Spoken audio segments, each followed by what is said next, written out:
안녕하세요.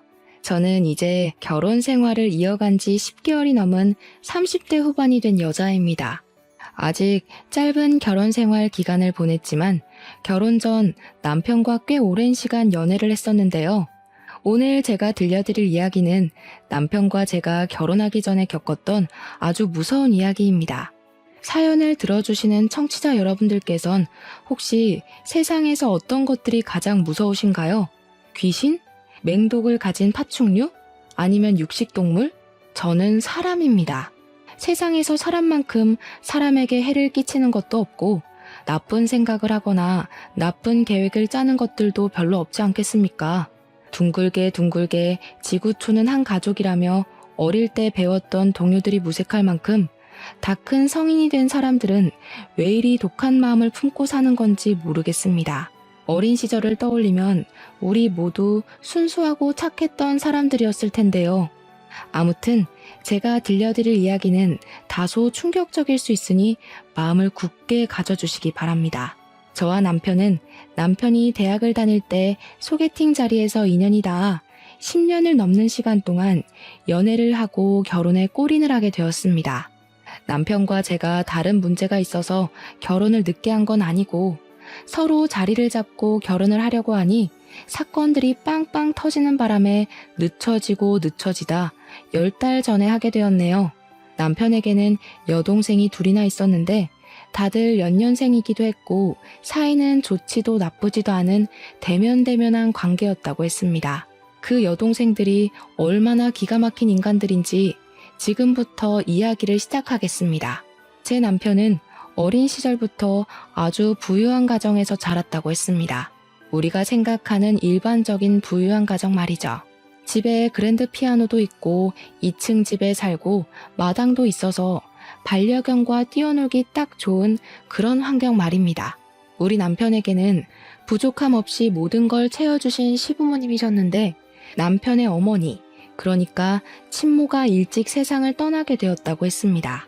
우리 남편이 아직 어릴 때 암이라는 몹쓸 병에 걸리는 바람에 투병 생활을 꽤 힘들게 하시다가 돌아가셨는데요.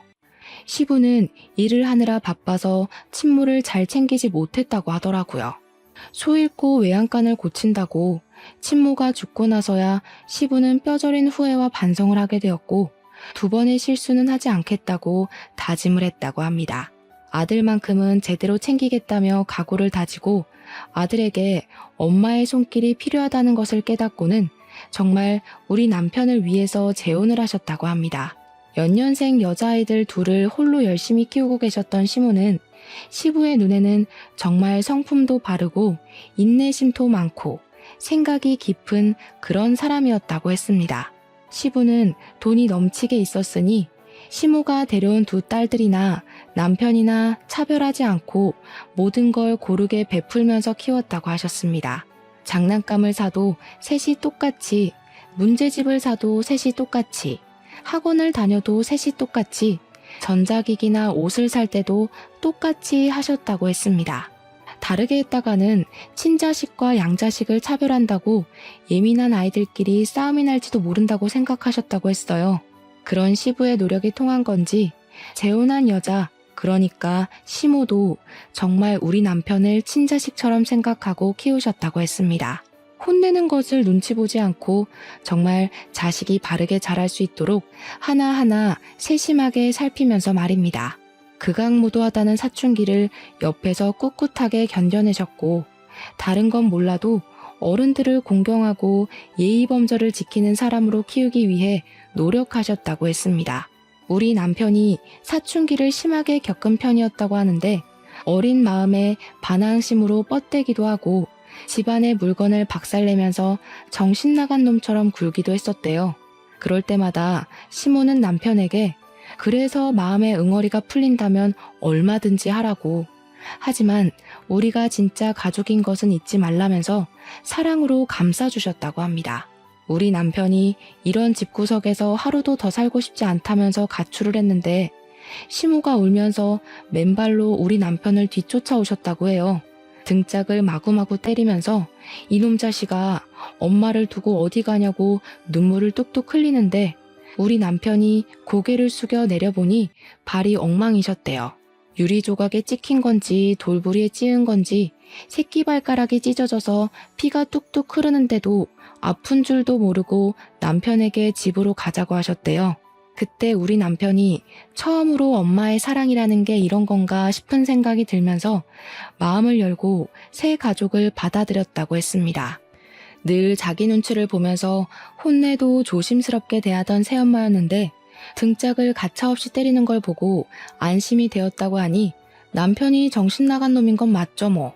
그 뒤로 남편은 시모를 극진하게 챙기면서 둘도 없는 단짝 같은 사이가 되었고 고민도 나누고 행복도 나누는 사이가 되었다고 했습니다. 남편에게는 시모가 데려온 연년생 딸이 둘이 있다고 하지 않았겠습니까? 오늘 이야기의 주인공이자 대단한 우리 신우들 말입니다. 신우들은 갑자기 생긴 아버지도 혼란스러웠지만 오빠가 엄마랑 잘 지내는 걸 보고 질투를 엄청나게 했었다고 합니다.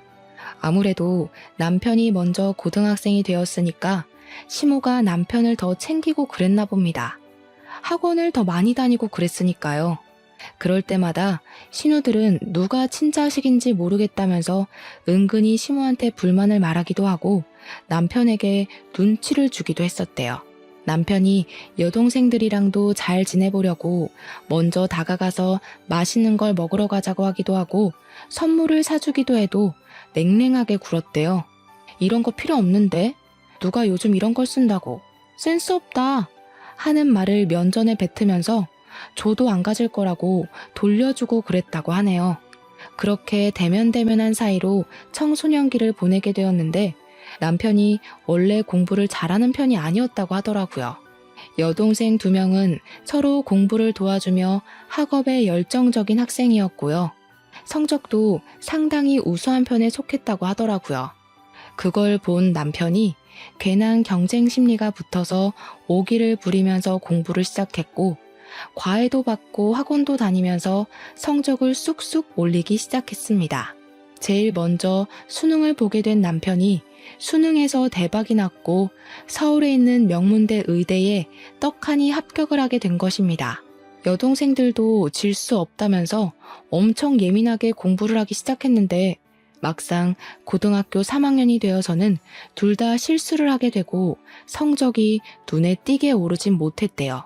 남편처럼 수능이 대박이 난 것도 아니라서 의대를 갈 성적까지는 미치지 못했고 첫째 신우는 약대를 가게 되었고 둘째 신우는 수의대에 진학을 하게 되었습니다.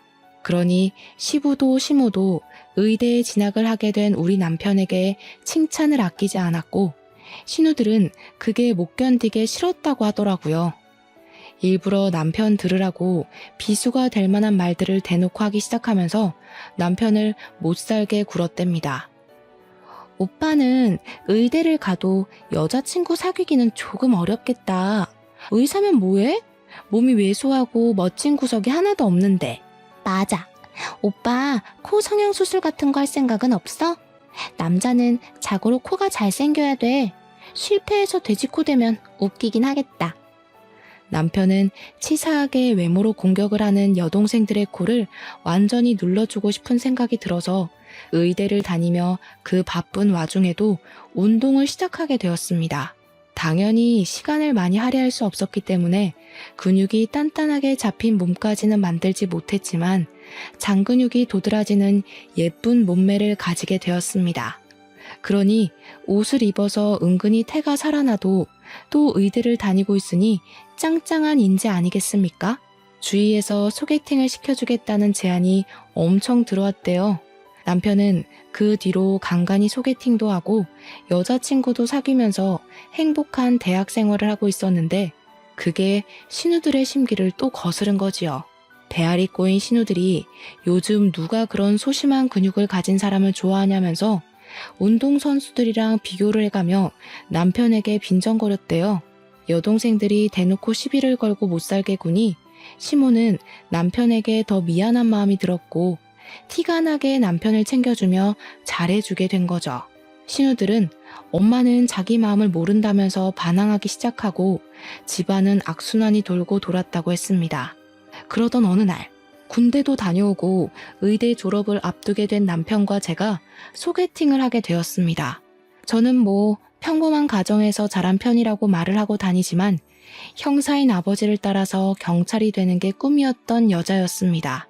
피나는 노력 끝에 경찰대학에 진학을 하게 되었고 저도 어디 가서 빠지는 환경은 아니었기 때문에 건너 소개로 남편을 만나게 되었던 것입니다. 소개팅 자리에서 만난 남편은 무척이나 자상한 편이었고 무엇보다 여자의 기분을 빠르게 알아채는 사람이었습니다. 한눈에 반할 정도로 잘생긴 얼굴은 아니었지만 어디 데리고 다니기 쪽팔린 얼굴은 아니었고 평범한 외형을 가지고 있었습니다. 제가 외모를 그렇게 따지는 편은 아니었거든요. 제 취미가 영화 감상이었는데 남편도 틈이 나면 영화를 꼭 보러 다니더라고요. 서로 관심사나 취미 같은 게 잘 맞는 편이라 연애를 시작하게 되었는데 그때가 남편이 의사고시를 봐야 하는 시기와 딱 맞물렸습니다. 의사고시 합격을 해야 면허가 나왔기 때문에 남편은 공부에 집중을 했어요. 흉부외과에 가고 싶다는 목표가 뚜렷한 사람이었거든요. 자신의 손으로 많은 사람들을 살리는 의사가 되고 싶다는 꿈이 있었기에 저는 공부하는 남편을 방해하지 않으며 응원을 하고 지지하고 있었습니다. 그때 저는 경찰대를 졸업하고 전술 지휘 과정을 이수하고 보직 근무를 막 시작할 시기였습니다. 그래서 저도 새로운 환경에 적응을 해야 하는 시점이라 무척이나 바쁘게 하루를 보내고 있었는데 남편 집이 마당이 딸린 집이었다고 하지 않았겠습니까?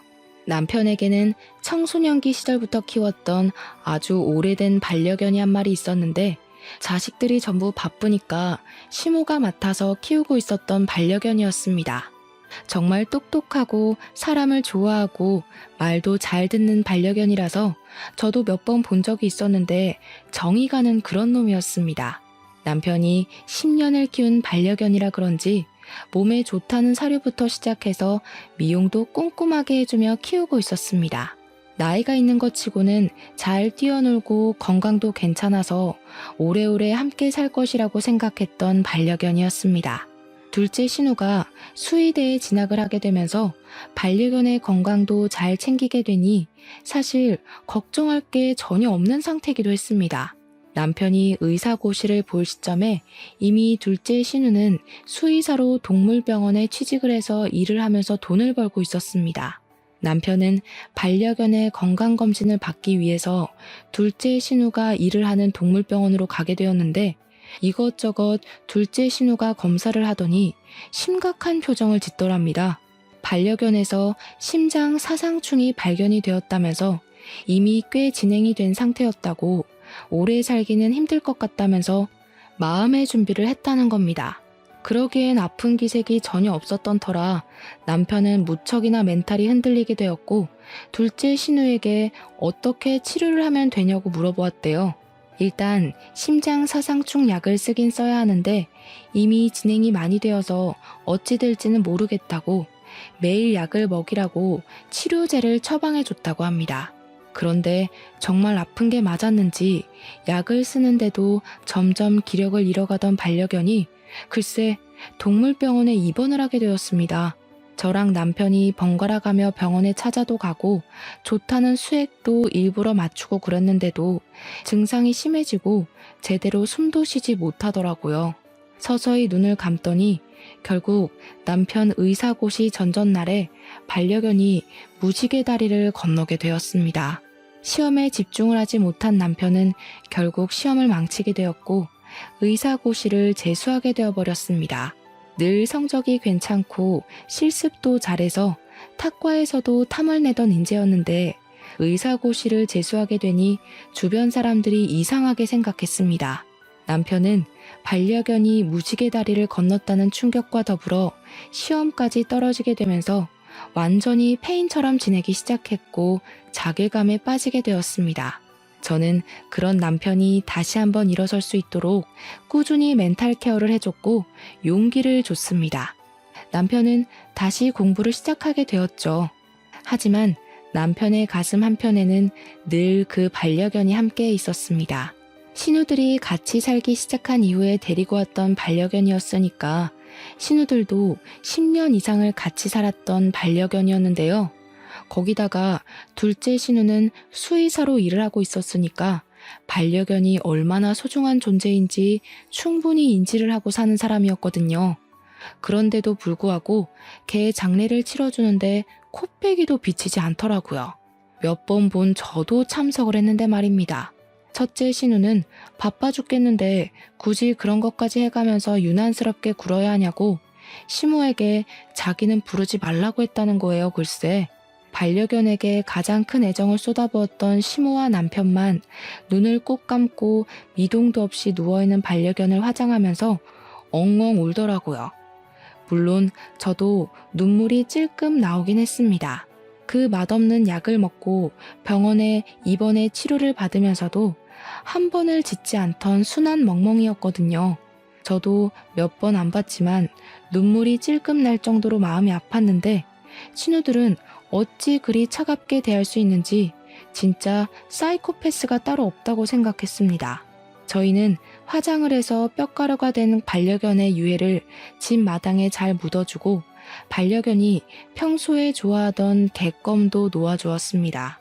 남편과 연애를 한 지도 시간이 꽤 흘렀고 남편은 그 다음 해에 치러진 의사고시에서 우수한 성적을 내면서 당당하게 의사 면허를 취득하게 되었습니다. 본격적으로 흉부외과를 선택한 남편은 일이 바빠 잠을 잘 시간이 부족할 정도로 공부를 하며 의료기술을 익혀나가기 시작했습니다. 저도 경찰서에 발령을 받아 근무를 하게 되면서 각종 범죄 신고에 출동을 하느라 하루가 어떻게 흘러가는지도 모르게 지냈습니다. 남편과 다 죽어가는 몰골로 다크서클을 턱 밑까지 끌어내리고 데이트를 하는 도중에도 서로의 직장에서 연락이 오면 뛰쳐나가야 했습니다. 영화 한 편을 제대로 볼 수 없을 정도로 바빴으니까 상상이나 되십니까?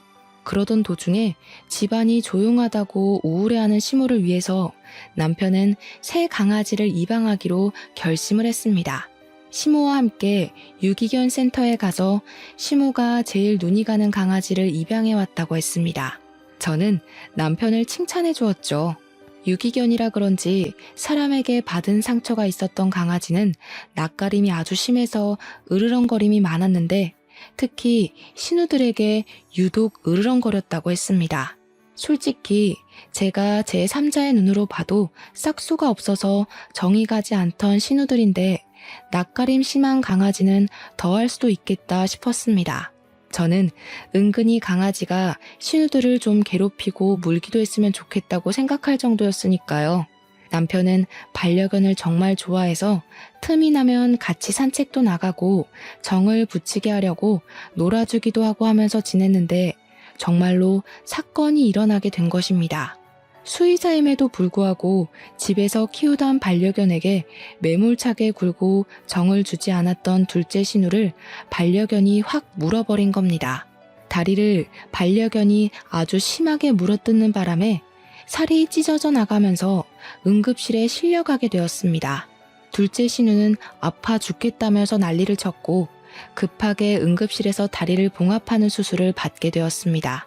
부분 마취가 필요해서 주사를 맞는데 마취약이 들어가고 있는 와중에도 둘째 신우는 그 개를 당장 갖다 버리라면서 난리를 치더라고요.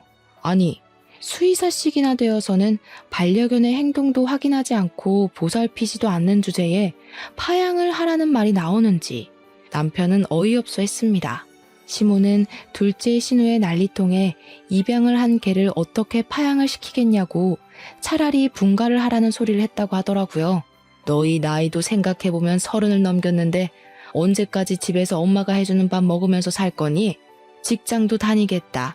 독립을 하는 게 좋겠어. 너희가 일하느라 바쁘다고 엄마한테 신경도 안 쓸 때 유일하게 엄마를 반겨주는 반려견이야. 그러니 신우들이 전부 반발을 하면서 지금 개 한 마리 때문에 딸들을 버리는 거냐고 엄마는 오빠만 좋아한다면서 의견을 굽히지 않았대요. 시모는 남편은 어차피 결혼을 시키면 그만이라고 오래 연애를 한 여자친구도 있는데 금방 독립해서 나가지 않겠냐고 했대요. 신우들은 만나는 남자도 없는데 언제까지 본가에 틀어박힐 거냐고 독립해서 살아봐야 부모의 소중함도 알게 되는 것 아니겠냐고요. 시부는 시모의 말이라면 껌뻑 죽는 분이셨기 때문에 시모의 강경한 태도에 숟가락을 얹으셨고요.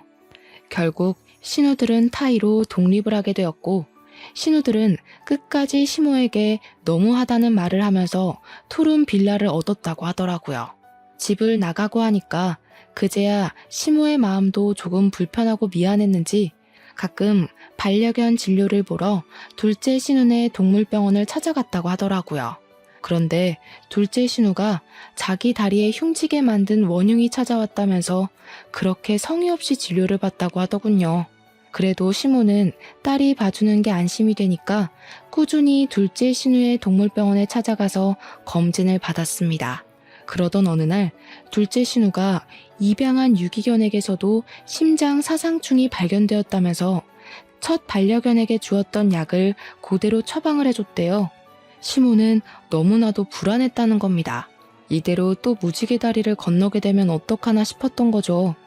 정도 다 들여놨는데 시모는 혹시 본인이 먹이는 사료가 잘못됐나, 간식이 잘못된 건가 하면서 자책도 하셨습니다. 제발 지금 강아지만큼은 무지개 다리 건너지 않게 치료를 잘 좀 해달라고 신신당부를 하면서 개를 입원시키고 나왔는데 간호사들이 수근거리는 소리를 들은 겁니다.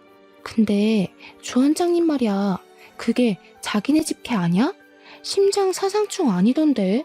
예전에도 한번 그랬던 적 있었잖아. 맞아. 몇 개월 전에 왔던 그 커다란 레트리버 말이지? 누가 들을라 조용히 말해. 멀쩡한 개한테 저 약 먹이면 죽을 텐데. 예전에 그 레트리버도 멀쩡하다가 며칠 약 먹고 시름시름 앓았잖아. 본인 집 개니까 사정이 있게 하겠지만 무서운 사람이야.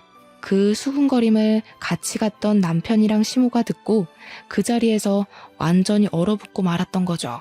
남편이 약봉지를 들고 그 간호사에게 걸어가서는 혹시 알약이 이거 맞냐고 체근하듯이 물어보니까 간호사가 사색이 되더래요. 주원장에게 들키면 잘릴 게 뻔하다면서 죄송하다고 황급히 탕비실에 들어가서 더 이상 캐묻지도 못했다는 겁니다. 남편은 주위 친구들을 수소문해서 수의사인 친구와 연락이 되어 그 알약을 보여주면서 이 약이 어떤 거냐고 반려견이 먹어도 되는 약이냐고 물어봤대요. 그러니까 그 친구가 하는 말이 이 약을 어디서 구한 거냐고, 멀쩡하든 아프든 이 약을 먹으면 죽는 약이라고, 개들한테는 안락사 할 때 쓰는 약이나 다름없다고 했다는 겁니다. 남편은 그 이야기를 듣고 정말 온몸에 소름이 끼치고 열이 받아서 바로 시모한테 이 사실을 알렸대요. 어떻게 수의사가 되어서 일부러 개를 죽이려고 그런 짓을 할 수 있는 건지. 두 번째 반려견이야 다리를 물어서 그랬다고 100번 1000번 이해하려고 애를 썼대요. 근데 첫 번째 레트리버는 도무지 그럴 일도 없었는데 왜 그런 짓을 한 건지 아무리 생각해도 모르겠더랍니다. 나중에 알게 된 사실인데 그때 남편이 의사고시를 준비하고 있었던 시기였잖아요. 남편의 멘탈을 흔들기 위해서 일부러 그런 짓을 했던 것이었습니다. 한마디로 남편이 의사고시에 실패를 하길 바라면서 꾸민 짓이었다는 거예요. 글쎄. 이번에는 다리를 물기도 했고 자기가 독립을 하게 된 이유가 입양한 유기견 때문이라고 생각을 해서 개만 없으면 본가에 들어올 수 있을 거라 생각하고 저지른 일이었습니다. 정말 누가 봐도 사이코패스 아닌가요? 이 모든 사실이 밝혀지게 되면서 집안은 당연히 난리가 났고 시모가 자기 딸임에도 불구하고 소름이 끼친다면서 앞으로 얼굴도 보지 말자고 선언을 한 겁니다. 신우들은 어떻게 자기 배로 품어 낳은 딸을 이렇게 내칠 수가 있냐고 울고불고 시모한테 매달렸지만 시모는 아주 강경했습니다. 선을 넘어도 너무 심하게 넘은 행동이다 보니까 시부도 당연히 두 딸들의 편을 들어주지 않았고 남편은 신우들을 향해 욕설을 뱉었죠. 이런 애매한 상황에서 저랑 남편의 나이가 홍기를 넘어서기도 했고 결혼을 해야 할 것 같은 느낌이 강하게 들기도 했습니다. 정말 오랜 시간 연애를 해왔기도 했고 보통 의사나 경찰이나 일찌감치 가정을 꾸리는 경우가 많은데 저희는 역순으로 가고 있었으니까요. 양가에서도 연애를 하는 걸 알고 있었고 서로 부모님도 다 만나 뵙고 자주 연락도 하고 지냈으니까 슬슬 결혼 준비를 하자고 했습니다. 결혼 이야기가 나오자마자 어떻게 알았는지 신우들이 저한테 들러붙어서 가족끼리 서로 얼굴 붉히고 살면 불편하지 않겠냐고 화목한 가정을 꿈꾸지 않냐고 하더라고요. 저한테 자기들이 시부모랑 화해할 수 있도록 화해의 장을 만들어 보라고 당당하게 요구를 하더라고요. 아니, 그런 짓을 해놓고 뻔뻔하게 구는 게 웃기잖아요. 저는 글쎄 그게 제 마음대로 되겠냐고 하면서 신우들을 피했습니다. 하루는 제가 신우들의 등살에 떠밀려서 화해의 장을 만들어 보겠다고 시모한테 제가 아가씨들 반찬을 좀 전달해 주겠다고 했습니다. 시모도 본인 딸이다 보니까 걱정이 좀 됐는지 아직 결혼도 하기 전인데 이런 심부름을 시켜서 미안하다고 반찬들을 주시더라고요. 그래서 제가 그걸 들고 아가씨네 집에 갔더니 첫째 신우가 집에 있더라고요. 문을 열어주더라고요. 제가 알기론 독립한 투룸 빌라는 시부가 해준 걸로 알고 있었습니다. 결혼을 하면 저희 신혼집도 시부가 해주신다고 했었거든요. 근데 거실에 각종 명품이 죄다 널려있는 게 아니겠어요? 방이 2개뿐이라서 물건 둘 곳이 없다고 거실에 늘어놨더라고요. 진짜 무슨 명품관에 온 줄 알았을 정도로 가방에 옷에 시계에 난리도 아니더라고요. 정말 여자라면 누구라도 눈이 돌아갈 것 같은 브랜드의 물건들이 거실에 쫙 펼쳐져 있었습니다. 제가 입을 떡 벌리고 구경을 하니까 저한테 여자라서 그런지 명품 좋아하는 건 똑같다고 하면서 이건 얼마고 이건 한정판이고 난리가 났더라고요. 근데 제가 알기로는 첫째 신우도 그렇고 둘째 신우도 그렇고 저렇게 사치를 즐길 정도로 벌이가 좋은 건 아닌 것으로 알고 있었습니다. 둘째 신우가 일하는 동물병원은 본인 병원이 아니라 페이닥터로 일을 하고 있었던 것이고 첫째 신우도 약사이긴 하지만 일을 그만둔 상태였거든요.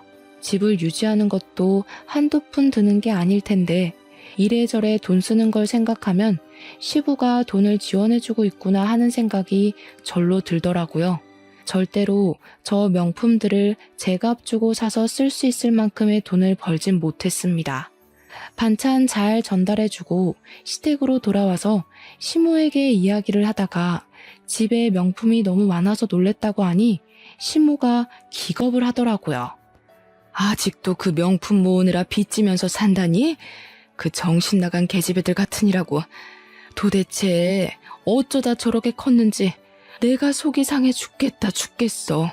시모의 이야기를 들어보니까 예전부터 신우들의 사치벽이 장난 아니었다고 하더라고요. 그래서 빚을 갚아준 적도 여러 번 있었고 시부가 마지막으로 빚을 갚아줄 때 용돈도 다 끊었고 지금도 용돈 한 푼 안 준다고 했습니다. 돈을 주면 명품을 사느라고 돈을 다 써서 밑 빠진 독에 물 붓는 거나 다름없다고 하는데 저는 뭐 할 말이 없어서 입을 꾹 다물었죠. 그럼 그 명품들은 다 어디서 얻어온 걸까 싶어서 궁금하긴 했습니다. 아무튼 저랑 남편의 결혼 준비는 착착 이루어지게 되었고 상견례를 하게 됐는데 시부모의 요청으로 일부러 신우들은 부르지 않고 진행을 했습니다. 하지만 신우들이 그걸 또 어찌 알았는지 저를 불러다가 어떻게 자기들을 빼고 상견례를 할 수 있냐며 핀잔을 주더라고요. 본론은 그게 아니었는지 한참을 구시렁하다가 자기들은 예단으로 뭐 해줄 거냐고 이번에 새로 나온 신상백을 사달라고 하더라고요. 어떤 모델인가 하고 보니까 무려 800만 원짜리 가방을 2개나 해달라는 게 아니겠습니까? 제가 정신 나갔겠습니까? 신우들, 공무원 월급이라는 게 뻔하지 않나요? 제가 무슨 돈이 있어서 이런 비싼 가방을 2개나 사서 선물을 해드려요. 우리 오빠 의사잖아, 의사. 의사 남편 데려가면서 그 정도는 당연히 해야 하는 거 아니야? 우리가 뭐 집을 사오래, 차를 사달래? 그 정도도 못해? 신혼집도 우리 아빠가 얻어준다고 하던데 당연히 성의는 보여야지. 그 집도 시아버지께서 해주시는 거지 신우들이 해주는 건 아니잖아요. 제 월급으론 턱도 없어요. 못 해드려요. 그러니까 저한테 경우가 없네, 우리 집을 무시하는 처사네, 결혼 반대하겠다고 호들갑을 떨더라고요. 제가 기가 막혀서 시모한테 일렀더니 시모가 몸을 부들부들 떨면서 미안하다고, 자기 딸들이지만 왜 저러는지 모르겠다고 하더라고요. 저한테 신세한탄을 하는데 원래 비뚤어진 아이들은 아니었다고 하시더라고요. 사별을 한 이후에 혼자 딸 둘을 키우면서 무시도 당하고 멸시도 당해서 방어적인 성격을 가지게 된 것 같다고요.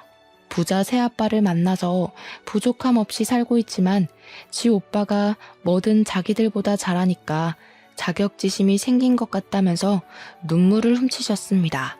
외적으로 치장하고 돈을 쓰는 것으로 위안을 삼는 것 같다며 정신병원이라도 보내야 할 것 같다는 말에 저러다가도 정신 차리는 날이 올 거라고 위로를 했습니다. 정신을 차리기는 개뿔. 신우들은 평생이 가도 정신을 차리지 못할 게 분명합니다. 어느 날 시댁으로 소송장이 하나 날아왔다고 하더라고요. 시모가 아무 생각 없이 열어봤는데 글쎄 그대로 목덜미를 잡고 넘어가고 말았습니다. 첫째 신우가 만나던 남자가 있었는데 그 인간이 유부남이었던 것입니다. 본가로 상간자 소송장이 날아왔고 집안이 발칵 뒤집어진 겁니다. 시부는 이제 더는 못 봐준다고 노발대발 난리가 났고 시모는 개거품을 물고서 쓰러지고요. 저랑 남편은 집안이 바람잘 날 없는 와중에 결혼 날짜가 다가오고 있어서 긴장을 멈출 수가 없었습니다. 거기서 끝이라도 났으면 모르겠는데 이 정신 나간 첫째 신우가 죽어도 그 남자랑 못 헤어지겠다면서 둘이 야반도주를 한 게 아니겠습니까? 도대체 이게 무슨 일인지. 제 직업이 경찰이다 보니까 시부모님은 저한테 신우의 행방을 찾아달라고 하는데 원래 성인은 실종 신고가 잘 안 되거든요. 특히 신우처럼 자의로 집을 나간 사람을 찾아봐야 뭐 어쩌겠습니까? 시간이 흐르고 흘러서 저와 남편의 결혼식을 일주일 앞둔 날, 그날이 첫째 신우가 가출을 한 지 4개월이 되던 날이었습니다. 첫째 신우가 돈이 다 떨어진 건지 시모한테 공중전화로 연락을 하게 된 것입니다. 돈이 필요하니까 잠깐만 만나달라고 애걸복걸했대요. 시모는 4개월 만에 처음으로 딸에게 연락이 왔으니 얼마나 보고 싶었을까요? 버선발로 신우를 본다고 뛰어나가다가 교통사고를 당하게 되었습니다. 야밤에 주의도 살피지 않고 냅다 첫째 신우를 만난다고 나가다가 음주운전 차량에 치이게 되었고 현장에서 손 쓸 사이도 없이 눈을 감으셨습니다. 시모가 죽은 마당에 결혼식 날짜에 저희가 어떻게 결혼식을 웃으며 올릴 수 있겠습니까? 그래서 결혼식을 취소하고 미루기로 했습니다. 이미 우리 부부가 같이 살 집이며 혼수는 다 준비가 되어 있었기에 혼인신고만 하고 살자고 이야기를 했는데 남편이 그러더라고요. 일단 지금 상황에 혼인신고를 하는 게 답이 아닌 것 같으니 조금 미룰 수 있겠냐고요. 저희가 결혼식을 올리고 1년을 같이 살아본 이후에 혼인신고를 하기로 약속을 하기도 했고 손해볼 건 아닌 것 같아서 알겠다고 했습니다. 결국 시모의 허망한 죽음을 계기로 첫째 신우는 집으로 돌아오게 되었고 언니가 돌아왔다는 소식에 둘째 신우도 독립한 집을 처분하고 본가로 들어왔습니다. 본가에서는 시부와 신우 둘, 저와 남편은 아파트로 분가를 하게 되었습니다. 첫째 신우를 오랜만에 보게 되었는데 저에게 눈을 뾰족하게 뜨고서는 어떻게 엄마가 죽었는데 둘이 혼인신고를 하고 살 수 있냐고 하더라고요.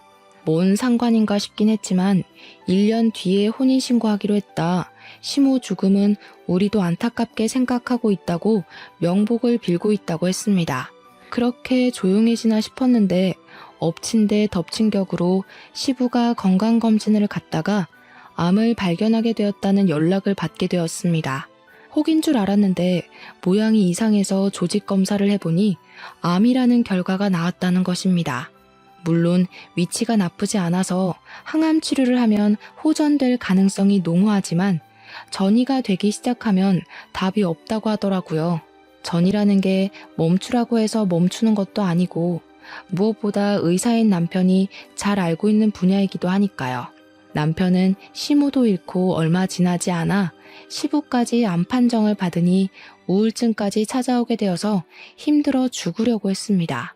당연히 우리 남편은 일이 손에 잡히지 않아 실수를 하는 일이 잦아졌고 동료들에게서도 평판이 점점 떨어지기 시작했습니다.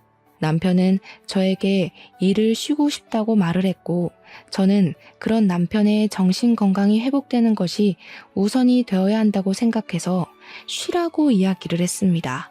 시부가 어떻게 될지 모르는 마당에 일을 하는 것보단 시부를 잘 보살피는 것이 자식된 도리로서 해야 할 일이라고 생각을 했습니다.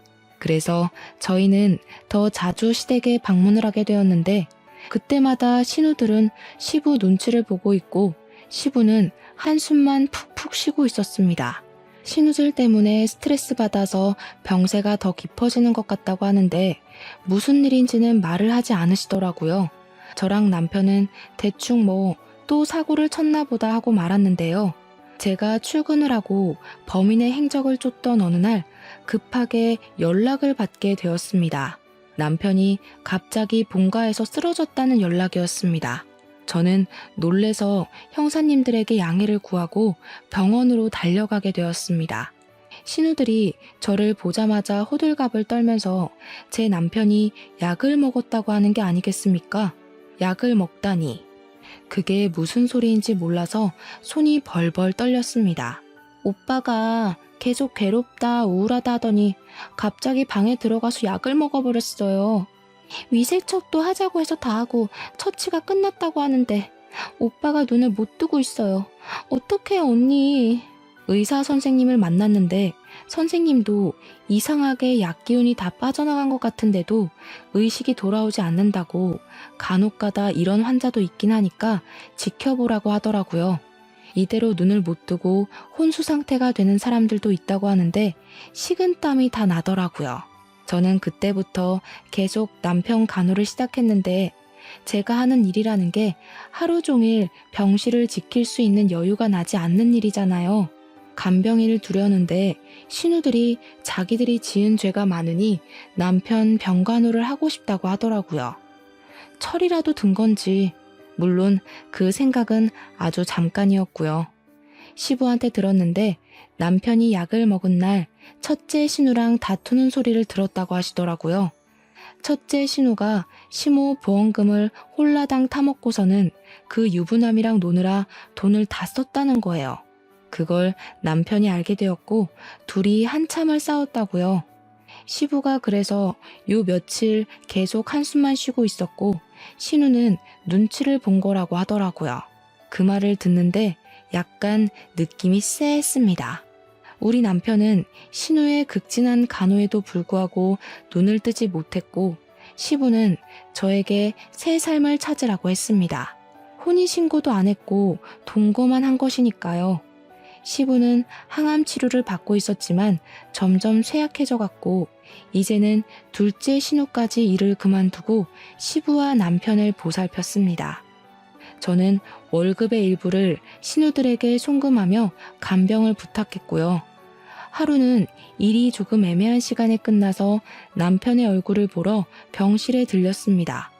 그런데 간호사들이 모여있는 공간에서 이상한 소리가 들리더라고요. 1102호 환자 조금 이상하지 않아? 약도 잘 안 들어가고 깨어나지 못할 이유가 없는데 피검사는 왜 안 하지? 거기 보호자가 피검사 죽어도 안 한다고 하잖아.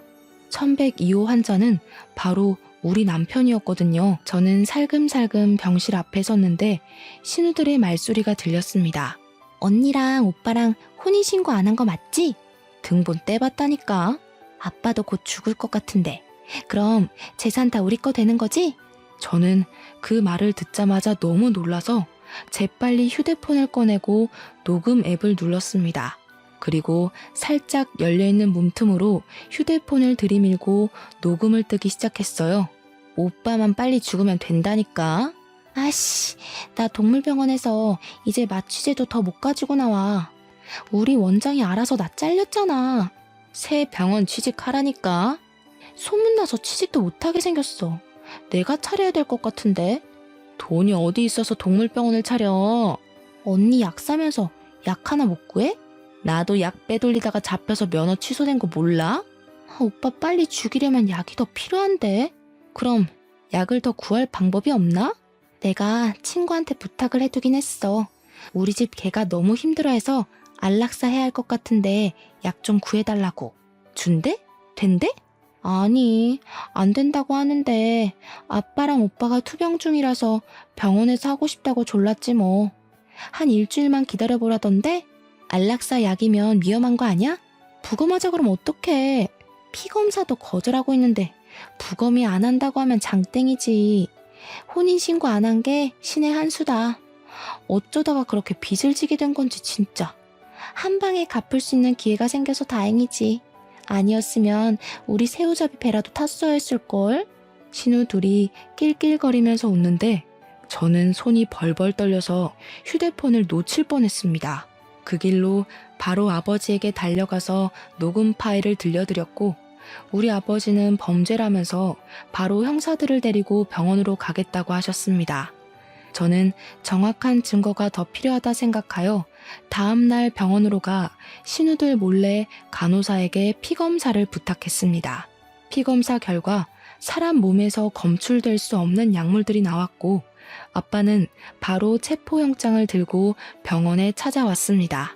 병원에서는 신우들과 남편을 격리시켰고 남편에게는 해독제가 투여되었습니다. 신우들은 경찰에 체포가 되었고 끝까지 부정을 했지만 범죄의 증거가 명확하였기에 법의 심판을 받게 되었습니다. 약물에 중독되었던 남편은 꼬박 3주간의 치료 끝에 눈을 뜨게 되었고 시부는 남편이 깨어났다는 소식에 기뻐하시며 항암 치료에 매진하겠다고 하셨습니다. 남편은 그 이후로 2개월이 더 지난 뒤 퇴원을 하게 되었습니다.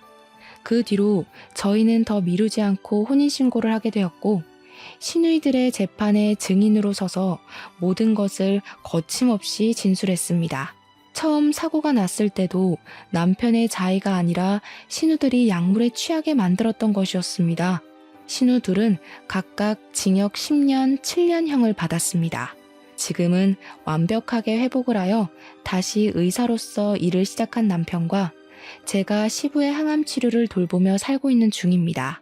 우리 시부도 힘을 낸다고 했으니 좋은 결과가 있길 바라면서 앞으로 더 극악무도한 범죄자들을 확실하게 처리하는 경찰이 되겠습니다. 이 사연을 들어주신 청취자 여러분 곁에 저런 범죄자가 활보하지 않도록 노력하겠습니다. 물론 저희 가정도 소홀하지 않게 돌보겠습니다. 제 이야기 재밌게 들어주셨다면 더할 나위 없이 기쁠 것 같습니다. 감사합니다.